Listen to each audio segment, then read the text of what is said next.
आणि हेच मी तुम्हाला सांगते, महिलांना पण सांगते, जे 1500 बद्दल आता बोलायला लागलेले आहेत, 15 रुपयाचे जर तुम्हाला चेक यायला लागले तर त्याच्यात आश्चर्य काही वाटून घेऊ नका. कारण महाराष्ट्रातल्या शेतकऱ्यांना कधी 2 रुपयाचा चेक, कधी 5 रुपयाचा चेक, कधी 15 रुपयाचा चेक, हे सगळे दाखले आहेत, हे चेक दाखवलेले आहेत, प्रेसमध्ये आलेलं आहे.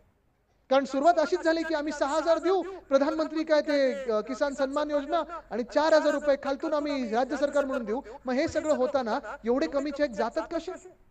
म्हणजे आता शेतकऱ्यांना एकदा फसवून झालं की आता महिलांना फसवायला सुरू करते की काय हे राज्य सरकार आणि भाजपचं सरकार, हा आता प्रश्न पडायला लागलेला आहे. पण महाराष्ट्र आता फसणार नाही. कारण महाराष्ट्रातल्या शेतकऱ्याला देखील माहिती आहे की पंजाब मधून जे शेतकरी आंदोलन करायला गेले होते, हरियाणामधले जे शेतकरी आंदोलन करायला गेले होते, त्यांच्यावर लाठीचार्ज केला गेला ह्याच भाजपाने. अन्नदाता देवो भव ही आपली देशाची संस्कृती आहे, पण ह्याच अन्नदात्यावर अश्रुधूर सोडला गेला. पोलीस फायरिंग केलं होतं, त्यांना माओवादी बोललं, त्यांना खलिस्तानी बोलले, त्यांना अतिरेकी बोलले, आणि आता ते सांगतात की आम्ही किसानचे